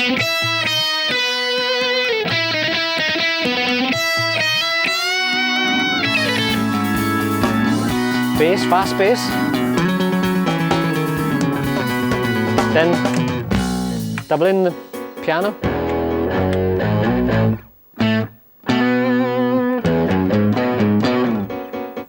Double in the bass with the guitars. Vocals. This deep's my girl, she'll have all time, a life of times I hope.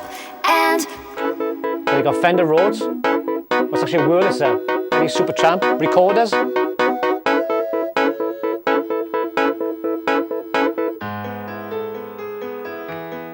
Piano. Tina. hope in my heart. Cherish the time. Cherish the life. Back in vocals. Cherish the fifths. time. Back into the verse. The things they say she'll never hear in this her life, Tina I with a hope 3-part. and pray. Wurlitzer.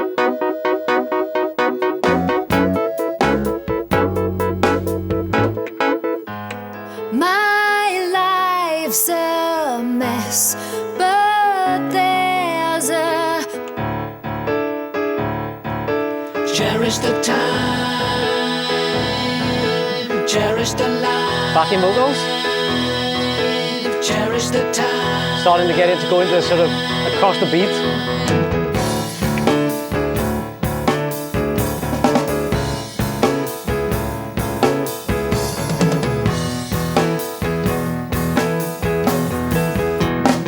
And then we into this sort of jig.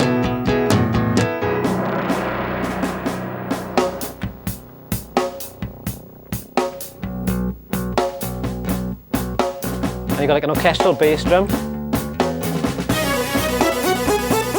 Then you got the Moog. Chris Fry. It's all played out up and down one string on the B string. Double with strings.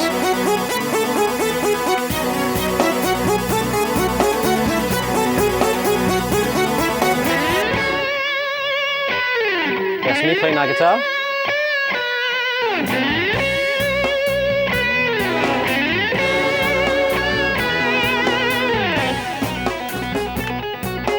Chris Fry.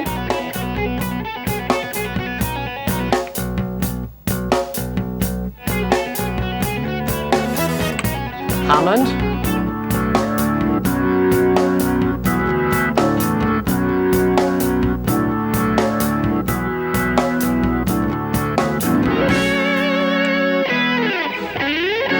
Mellotron string.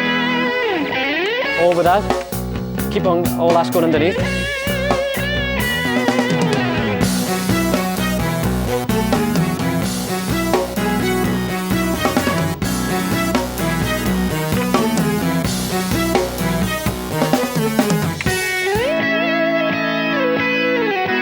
me on guitar, delayed PRS electric guitar, bass pedals, then I give a sort of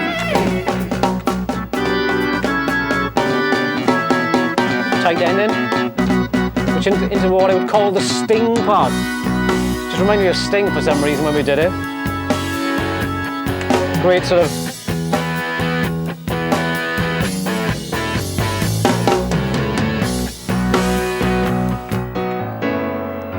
everything sort of swinging.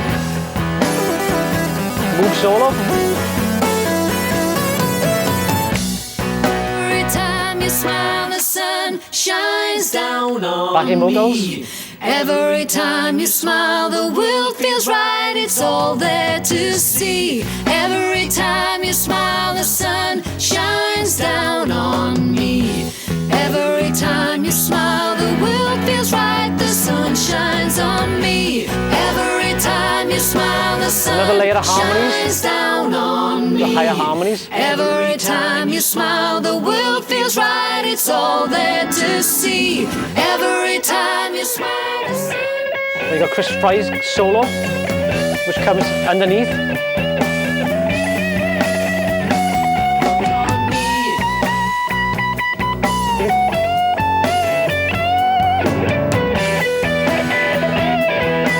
Every time the sun shines on me. Melophone choir. Yeah. Let it shine. Let it shine on me. It's one part didn't make it to the actual album. My Beach Boys impersonation.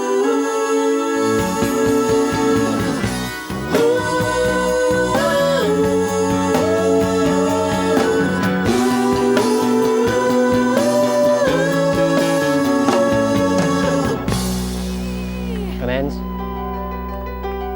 Goes into sort of 6/8. Say back into the opening sound of the high choir, the solo voice, and piano.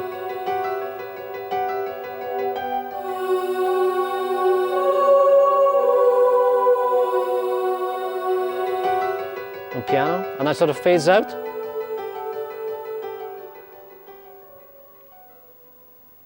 And that is Pride.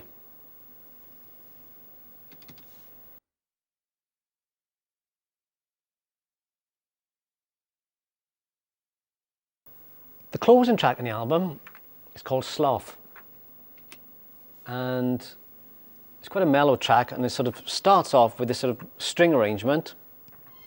We took a lot of time to get this 4-part proper string arrangement. Cellos, basses,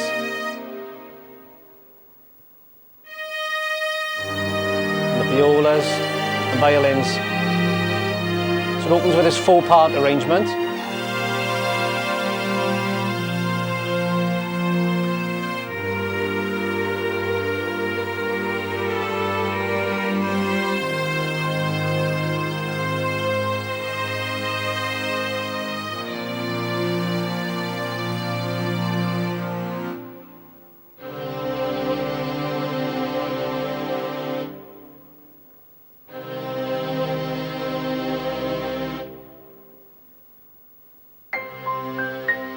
And then we're into the real piano, the whole of this track's real piano.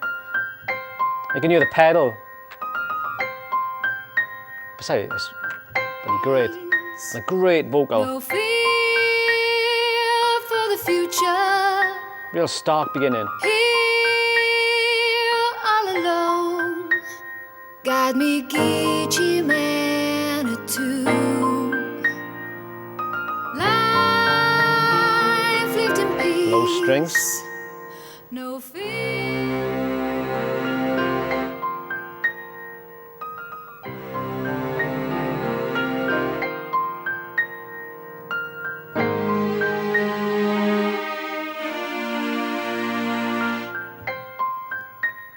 Which builds into the chorus, brings the drums and bass in.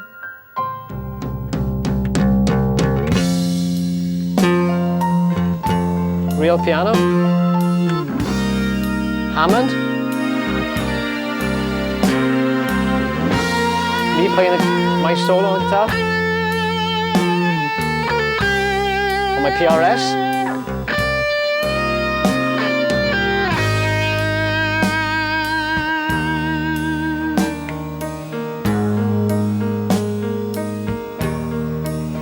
Strings. French horn.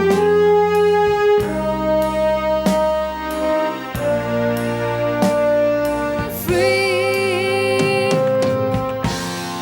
Power guitar.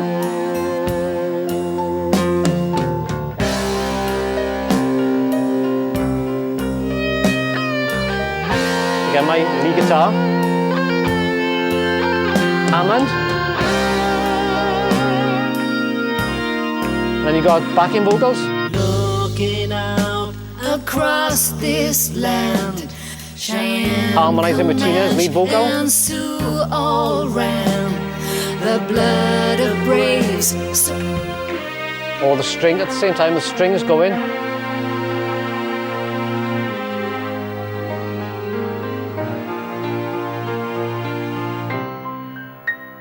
Back into the piano.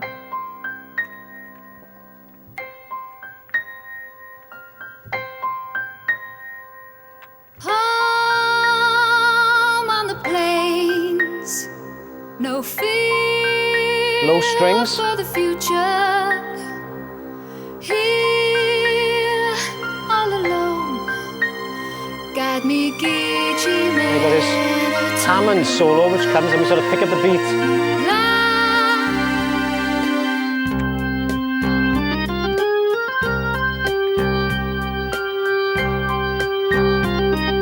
Side stick on the drums. Building up to Martin Shellard's solo.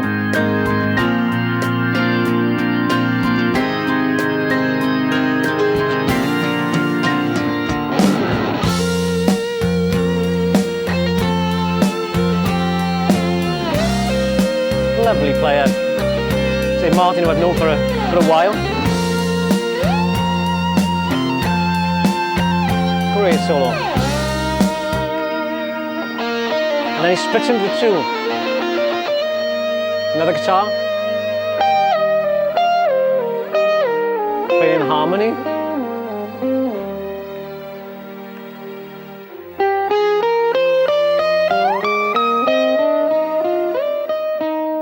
Then back in. We tune up the overdrive.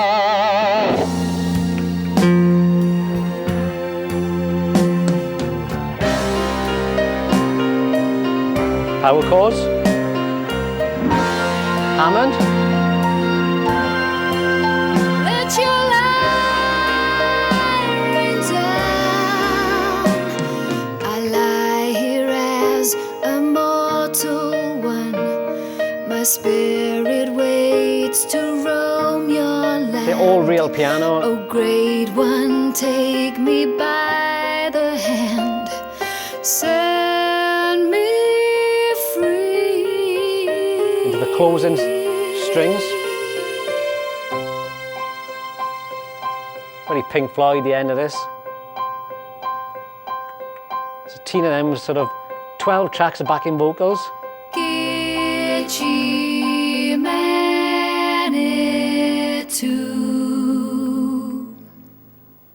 Can you do the Gitchy Manitou.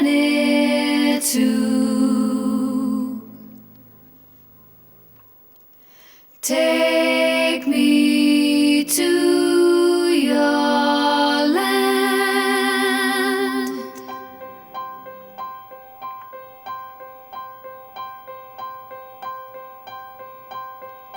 Gitchy. strings? Acoustic guitars?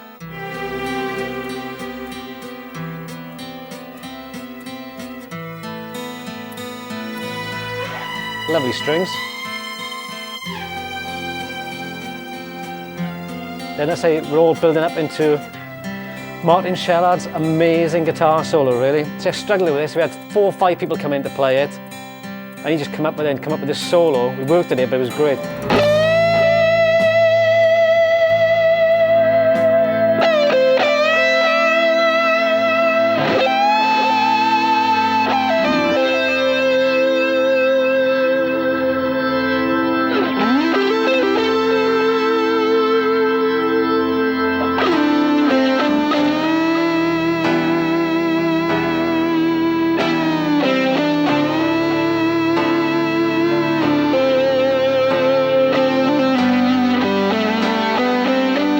Strings, bass pedals,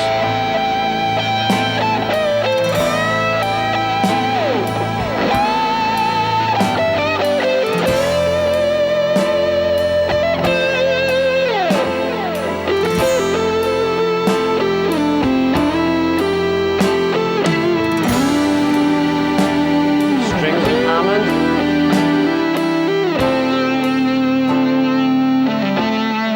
Great solo.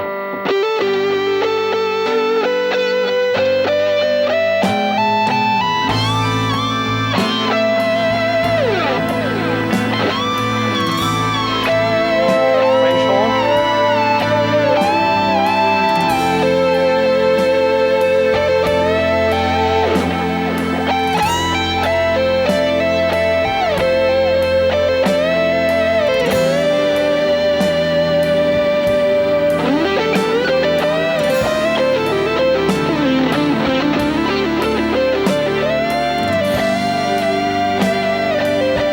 This last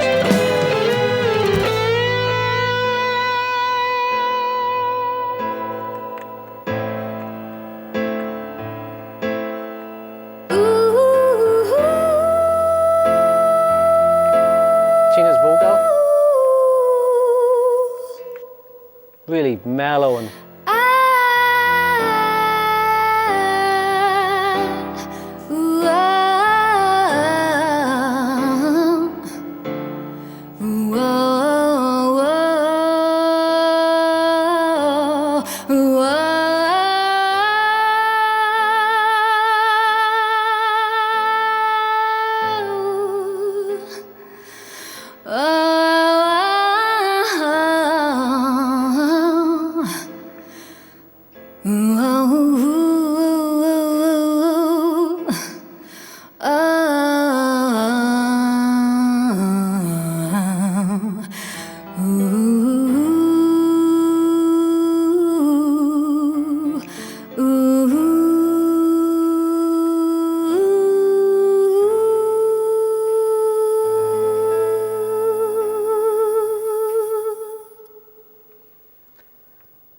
that's Sloth, and that's 7.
life so full to end it this way. Can't give up the fight, so I pray. Will you take what is mine, the life that was yours? We will meet in the light, can't take that away.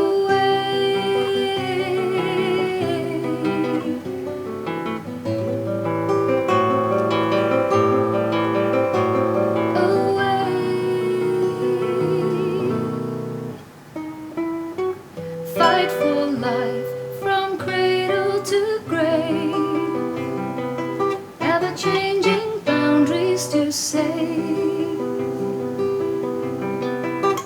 At the end, the race we have run, not a care when life is done.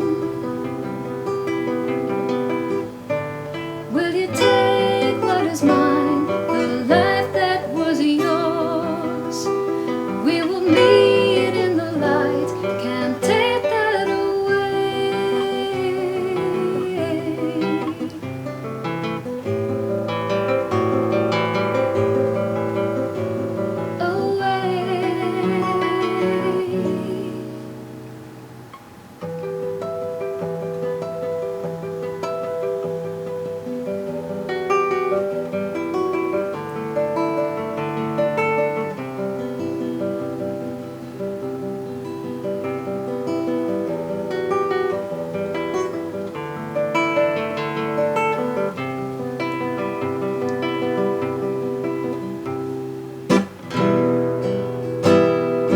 Pray for my soul, I'll be there.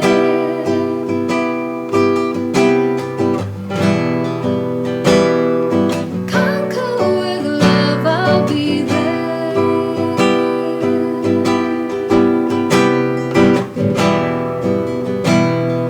Pray for my soul, I'll be there.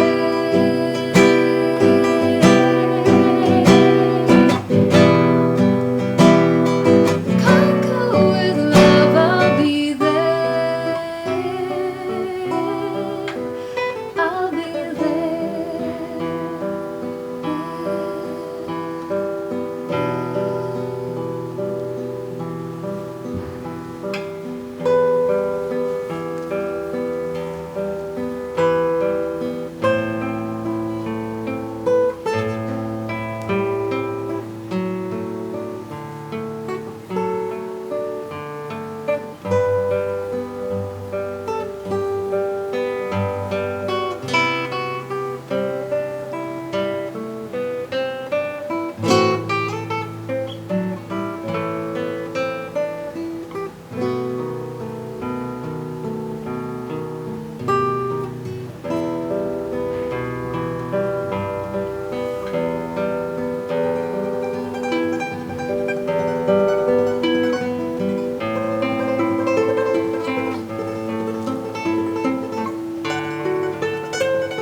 note of passing time, swiftly reaching the end of the line, dragging you down with him, facing the truth that you don't love him.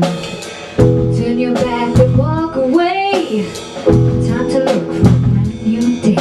He cares for me, he shares for me. We mirror in a home.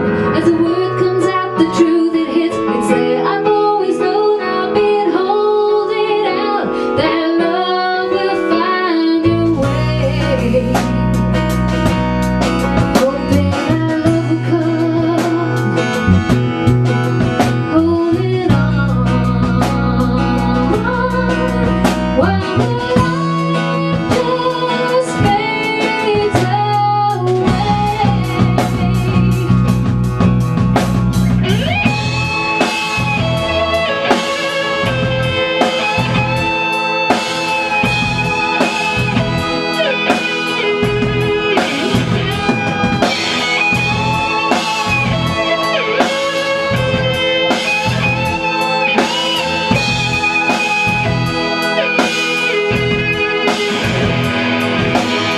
All of us here, the scale of life. No more a lover, no more a wife. Make no note of passing time. Live it full to the end of the night. Facing a new world. See the truth that you don't love him. Turn your back and walk away. Under the bed.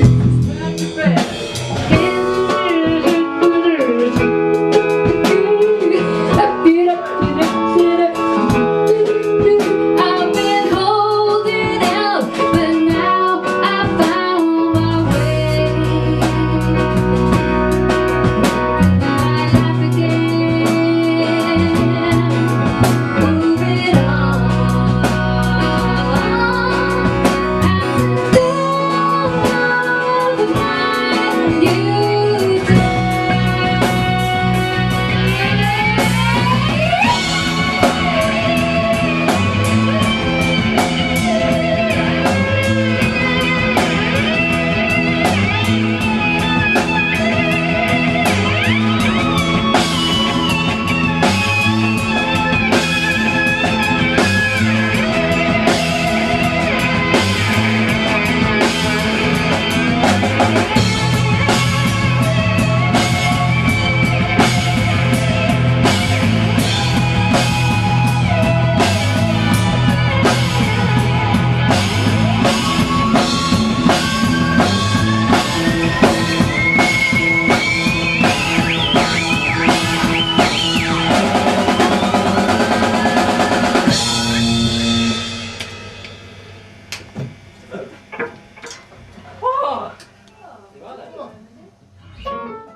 What a good plug. Okay, this is called Pride.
you're very lucky. See you again, hopefully. Good night, we're Magenta.